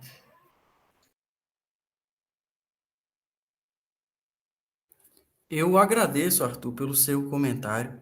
Assim, eu só gostaria assim, de pontuar nesse sentido, assim, que eu creio que ainda a coisa não está concluída, assim, não está consumada, no sentido de que não há possibilidade de ser de outro jeito. Mas também não me agrada a ideia de que pode salvar, né? A ideia de salvação é ruim, porque aí a gente entra na coisa do ideal, né, da ideia de perfeição que você criticou, e isso é complicado, né, porque não deixa de ser uma recusa da realidade, não deixa de ser uma recusa do mundo, não deixa de ser uma recusa dos outros, e aí não me agrada, né, porque a gente cai no ascetismo, e o epicurismo é exatamente o contrário disso. Mas ainda assim, eu vejo a realidade como um todo no qual nós podemos sim lutar e nós podemos reverter. Eu creio, eu vou ser sincero com vocês, eu creio, assim, falando pessoalmente, eu creio que a proposta de criação de jardins epicuristas seja algo viável, sabe? Seja algo muito viável. A proposta da filosofia como uma prática cotidiana é algo viável. Deixe-me ver, deixe-me só fazer um comentário com vocês. Eu sou de um curso, eu sou aluno de terceiro semestre. Dentro do meu curso, a maioria, eu posso dizer assim, a grande afinidade dos meus colegas são com os existencialistas, vamos dizer assim, e a galera gosta de Heidegger, e isso, Sartre, e aí eles dizem sempre que tem dificuldade de explicar o que é a filosofia para os seus familiares, sabe? Que eles têm dificuldade de fazer com que os seus familiares gostem de filosofia, e eles nem conversam sobre isso. Nas reuniões eles conversam sobre outra coisa. Eu sou de uma família de operários. A maioria das pessoas da minha família concluiu apenas o ensino médio. E desde que eu entrei, desde que eu comecei a minha graduação, eu tenho convertido a galera lá, sabe? Eles têm lido Epicuro, Sêneca. Eu tenho uma tia que está lendo Spinoza. Eu falei, cara, tia, a senhora é uma surpresa, assim, e eu fico muito contente com isso, sabe? Essa capacidade que nós temos de construir esses jardins, sabe? Que são esses lugares por meio do qual nós podemos compartilhar valores, nós podemos pensar juntos, entendeu? Então, eu creio que seja algo muito realizável. Não gosto do ideal, né? De reduzir o mundo a uma utopia minha, mas eu creio sim que os jardins epicuristas, né, nós podemos fundar essas ilhas de resistência e creio sim que elas são uma resposta assim contundente a essa realidade que não está fechada, que não está consumada, que está em construção. É isso. Fiquei bastante ansioso para falar agora. Mas, enfim, acho que eu estou mais no caminho do André mesmo, mais positivo também. O meu primeiro trabalho que eu apresentei foi no Encontro Nacional de Questões de Filosofia, acho que foi em João Pessoa. E aqui no nosso departamento de filosofia nós temos um professor, o Miguel Spinelli, que ele é basicamente um monstro, na verdade, né? Tipo assim, ele pesquisa a filosofia antiga e acho que todo mundo que estuda um pouco de filosofia antiga já leu alguma coisa dele, porque ele é um monstro. E ele escreveu muitas coisas sobre Epicuro, ele tem até uns 3 livros sobre Epicuro. E o meu primeiro trabalho foi tentar fazer uma relação entre razão e emoção e construindo, vendo os projetos de sociedades. E um dos modelos que eu me inspirei foi no Jardim do Jardim de Epicuro, a partir, né, da perspectiva que ele tem de uma sociedade de amigos, né? Tem várias questões que ele coloca ali, tipo que, por exemplo, uma sociedade de amigos não ia precisar de leis, porque um amigo não ia querer, entre aspas, ferrar o outro, né? Tipo assim. E tem muitas coisas que no nosso cotidiano não existe leis, a gente age por intuição. Então, tipo assim, várias questões ali que falam isso no artigo do professor Spinelli, né? Então, que eu tentei ligar a questão de Eros, filia e ágape, que são questões que também para ver com o modelo cristão, né, de sociedade. Então, enfim, para resumir, eu acho que também concordo com essa visão. Não sei se construir ilhas, porque a gente, por exemplo, um exemplo, né, a ilha de Cuba, ela basicamente está constantemente sendo atacada, né? Mas é um caminho, entende? Então, não sei se construir ilhas pequenas, ou seja, do tamanho de um país, enfim, independente do que for, é a saída, porque vai chegar um momento em que o grande sistema vai chegar em cima, vai, assim como chegaram aqui no continente americano e nos ferraram, né? Então, então, tipo assim, se eles quiserem, eles vão nos ferrar. Então, não sei se vai ser se é uma saída construir ilhas, mas é uma saída, pelo menos, não destrutiva. Em relação à filosofia ali, que ela, se ela vai salvar o mundo, não vai salvar o mundo, eu acho que não sei se tem respostas, mas eu acho que sem ela é pior ainda. Tipo assim, e tanto é que os governos, não só no Brasil, mas historicamente, têm atacado não só a filosofia, mas as ciências humanas, porque enfim, sabe o poder que tem tanto da filosofia, da sociologia, da própria história, de levar, né, nós refletir sobre a nossa história, enfim, e não olhar o outro, né, o estrangeiro, como um inimigo, como alguém que tem que ser atacado, alguém que tem que ser... isso talvez isso linka com o que o Arthur falou, né? De manhã nós também tivemos um trabalho de uma colega que ela usou, a Hannah Arendt, que é o livro aqui, como é que ela... sem fins lucrativos, porque as democracias precisam das humanidades. Linkando, né, o papel da educação, da filosofia, e ela tem uma parte que ela fala sobre a questão mais subjetiva do sujeito, né, que todos nós, quando desde criança a gente vê o outro, nossos próprios pais, como um inimigo, né, isso dentro da psicologia ali. E há um processo, né, na infância que isso é, digamos, superado. E é a partir da relação com o outro. É a partir de não ver o outro, né, como um inimigo. Mas, enfim, resumindo toda a história, assim, toda a bagunça que eu fiz, eu acho que sim, a filosofia ela pode ajudar bastante. E Epicuro tem muito a contribuir. E talvez até fazer um debate com Maquiavel, né, no contexto de hoje. Mas, enfim, acho que Epicuro é muito atual. E, enfim, pena que, infelizmente, né, são muitas coisas que, na verdade, a gente tem que estudar na filosofia, que a gente tem que debater, e há muitas possibilidades, mas, sim, é um bom caminho para a gente pensar um modelo de sociedade, e parabéns pelo trabalho, parabéns pela apresentação. Obrigado, Carlos. Muito obrigado. A gente tem tempo ainda? Então, vamos lá. A coisa assim. Não sei, André, não é com o seu trabalho, pelo amor de Deus. Pelo amor de Deus. Foi muito bom, etc. Inclusive, tem um diferencial que, geralmente, nas nossas pesquisas, nós tendemos a assumir, né? Então, eu falando do Sartre, falando do Merleau-Ponty, né? E, às vezes, nós não fazemos a filosofia propriamente dita, né? Mas eu tenho a impressão que é um anacronismo nisso que você está falando. E, bom, você citou um Fré, e, bom, ele usa o termo do filósofo advogado, né?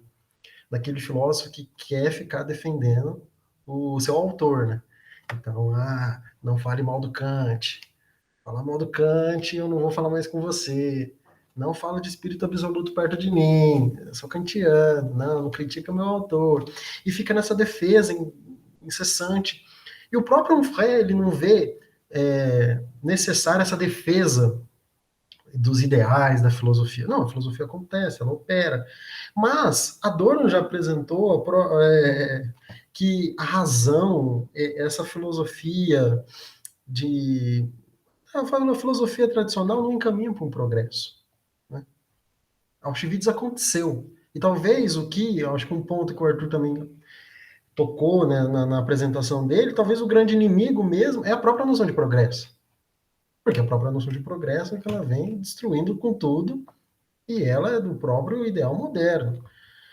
Então, eu não vejo, digamos, otimismo numa cultura perpassada pela leitura, pela filosofia. vê que o Henrique Zemmour na França, né, a França conseguiu parir um cara de extrema direita mais que a Le Pen e tá subindo nas pesquisas, tá ameaçando vencer o Macron agora, e é o país com a maior quantidade de doutores. Enfim, não vejo que a razão, a filosofia, o pensamento traga coisas boas. Ela traz maneiras diferentes de ver o mundo, de interpretar, mas otimismo e uma sociedade melhor, isso é ser conivente com a ideia que justamente está destruindo a sociedade contemporânea, que é a noção de progresso. E aí talvez as filosofias pós-coloniais, por mais que eu não goste, apresente uma alternativa da autodeterminação dos países, dos povos, das subjetividades, que não se limita a alguma coisa apenas consumo, consumo e autodestruição. Bom, isso.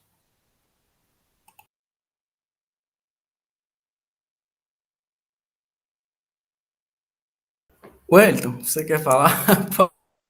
Fique à vontade. E ao fim eu faço a minha colocação junto com... Eu vou pensar aqui ainda em um argumento bem legal, assim. Brincadeira. Aí após a sua colocação eu faço as minhas considerações, pode ser? Pois é, não, é interessante os problemas e tal.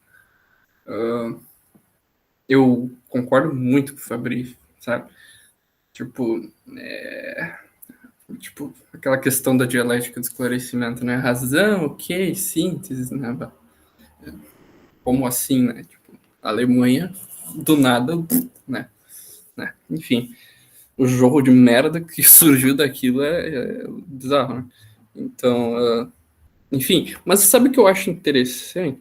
É porque eu sinto, em específico, no epicurismo,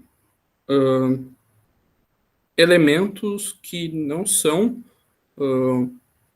digamos, idealistas, sabe? Tipo, não são teóricos à la Hegel, sabe? À la Kant, sabe?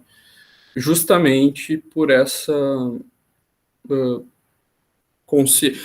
justamente porque eles entendiam a filosofia não como uma... É aquilo, né? A física, ela precisa ajudar a ética, sabe?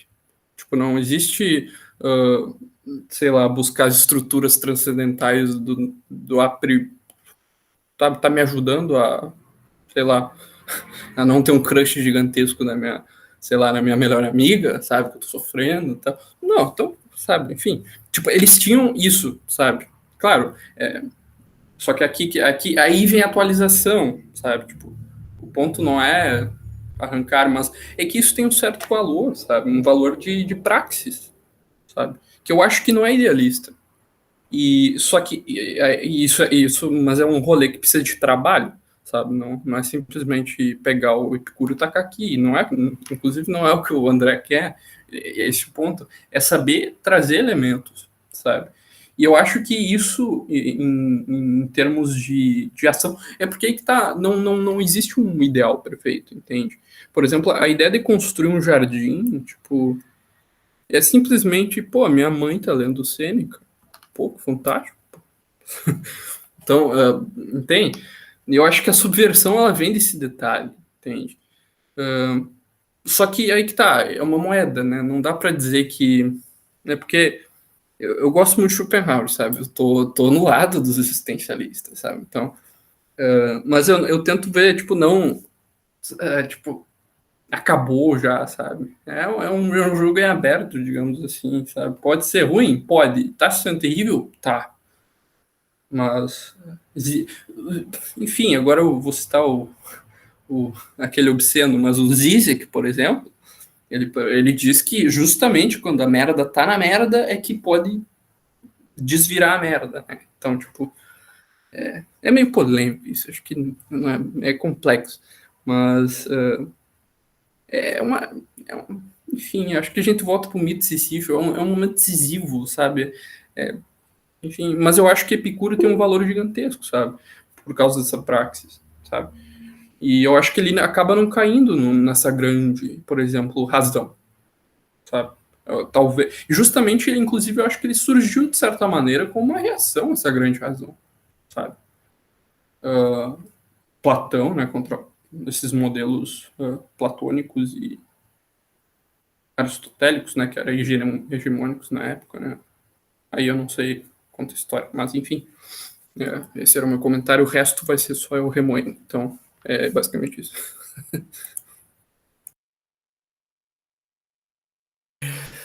Ô, Fabrício, obrigado, Elton, por suas colocações. O Fabrício fez uma colocação do filósofo advogado. Rapaz, eu nem conhecia esse. Eu nem conhecia esse conceito. É do Onfray, você disse? Eu não conheço esse conceito, não. Agora sim, o próprio Onfray mesmo, eu creio que ele cai nesse idealismo em relação à razão, sabe? Já estou aqui deixando de ser o filósofo advogado, veja só. Porque o Onfray, eu tenho esse afastamento em relação ao Onfray, no modo como ele conceitua a razão, né? Porque o que ele propõe é que nós retornemos ao projeto do iluminismo. Contudo, que nós façamos isso com algumas ressalvas, repelindo os filósofos, que são os filósofos sínteses, né? Que são aqueles que foram tomados pela tradição historiográfica como os grandes representantes do iluminismo, e que nós exploremos as ultraluzes. Ele propõe isso, que é as luzes dos filósofos materialistas, dos filósofos sensualistas, dos filósofos ateus. Eu não tenho como desenvolver isso aqui, porque eu não conheço suficientemente esse âmbito do pensamento onfreiano. Contudo, o que eu gostaria de dizer em relação àquilo que você havia dito, né, que é sobre não conseguir se colocar como otimista. Veja só, no começo da minha fala, eu disse mesmo que me considero otimista. E aí você disse agora nessa sua fala também que tem algumas suspeitas em relação ao otimismo. Veja só, assim, até fazendo referência a Epicuro, tanto o otimismo quanto o pessimismo, assim, eles não me parecem adequados em relação ao que Epicuro propõe. Porque tanto o otimismo quanto o pessimismo, eles estão vinculados a ideias de passado ou de futuro. Né? A ideia, o pessimismo, a ideia de um passado, vamos supor, amargo, o otimismo é uma ideia de futuro que seja melhor do que o presente ou do que o passado. Né? Então, tanto nessas duas ideias, nós estamos renunciando ao presente. Entendeu? Nós estamos nos apegando a imagens ideais da vida e do mundo. Então, eu não gosto disso. Então, quando eu me digo eu sou otimista ou eu sou pessimista, de certo modo eu estou me afastando desse aspecto da obra epicurista, de Epicuro, que é a vivência plena do presente. O Epicuro também não era alguém que pensasse que com a sua filosofia ele fosse revolucionar o mundo, tanto que ele se afastou da política. Mas aí é que entra. Nós estamos no meio de um grande caos, certo? Nós estamos vivendo uma catástrofe, uma série de catástrofes. Só se vive uma vez. Como nós podemos fazer para que a nossa existência seja o mais intensa possível, apesar das adversidades que a exterioridade nos apresenta? Entendeu? Então, assim, eu sempre coloco isso. Não se trata de ser otimista, no sentido de propor uma revolução que vá fazer um mundo melhor e que utilize a filosofia como meio. Mas também não se trata de ser pessimista e dizer que não tem como ser de outra forma. Certo?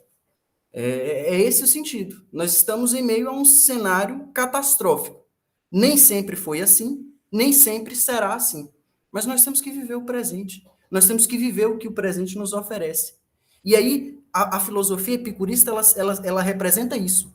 A possibilidade de criar estratégias para construir uma existência prazerosa. Individualmente e coletivamente em certa medida. Certo? Então, é isso.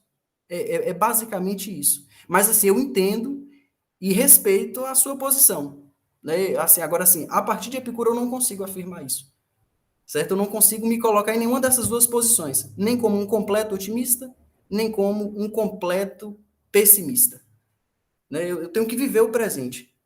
E aí essa filosofia é isso. É uma proposta existencial por meio da qual eu consigo criar estratégias para garantir a minha conservação, uma existência mais prazerosa.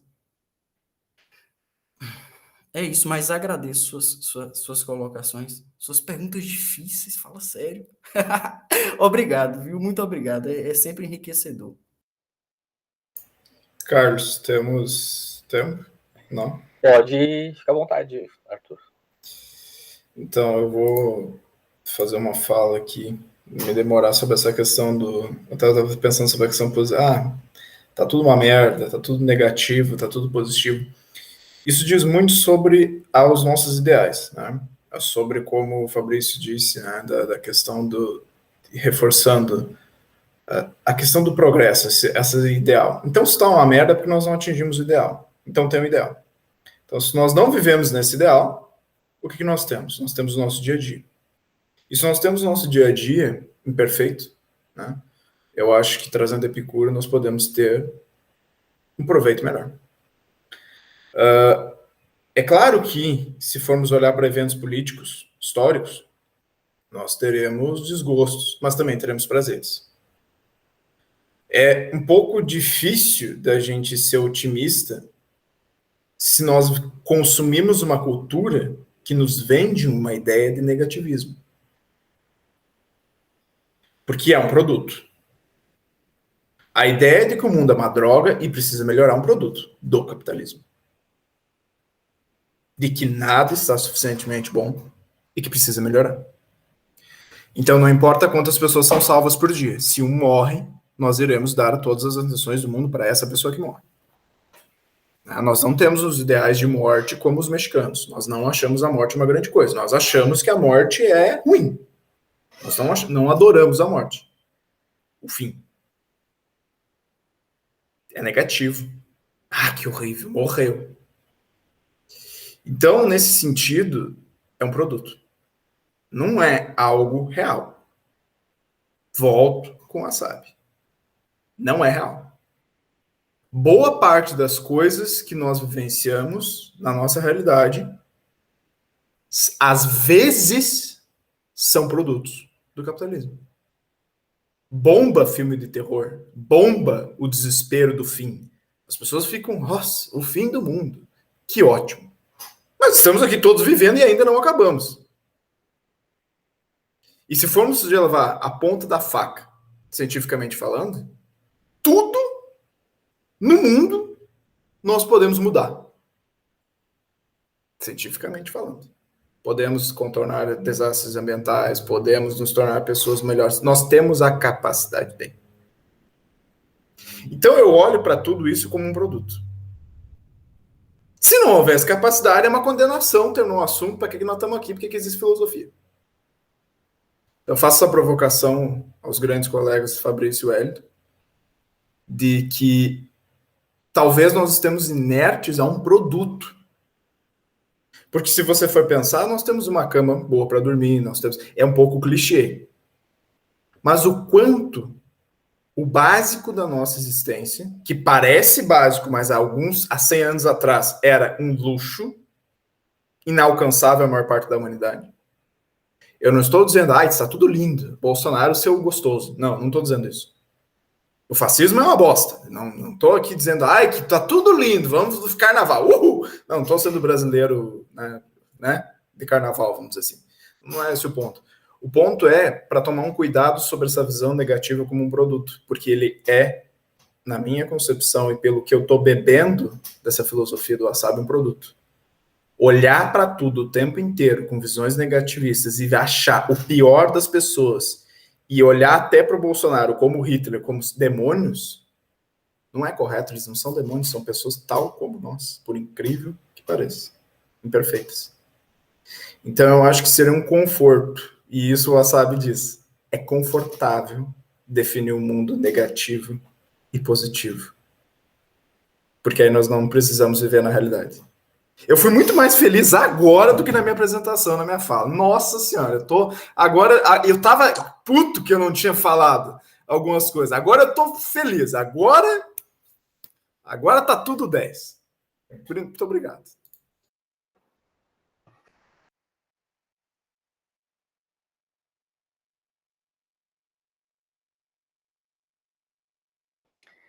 Você quer falar alguma coisa? Concluir, colocar mais uma colocação, André? Não, eu estou satisfeito, agradeço aos colegas pelas considerações, pelas colocações, eu gostei muito dos trabalhos que vi aqui e foi ótimo. E Também queria dizer que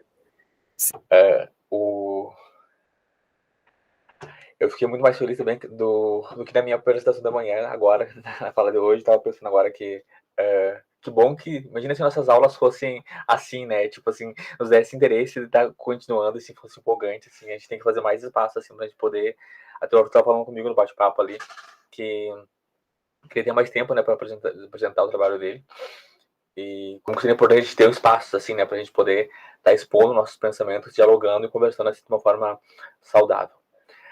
Acredito que uma mesa que vai me ajudar a pensar isso é a mesa de quinta-feira, que é o encerramento da semana acadêmica, que quem vai estar falando vai ser um doutorando em Economia Política Mundial da UFABC e o Érico Andrade, se não me engano. É Filosofia e Fascismo na América Latina. Então, eles são dois pesquisadores assim, excelentes, enfim, eles têm os dois têm um canal no YouTube, mas enfim, fica o convite, né, para quem quiser participar da mesa. Vai ser às 7 horas, de quinta-feira. Amanhã, meia-noite, também tem um espaço sobre democracia. Sobre os certificados. Para quem...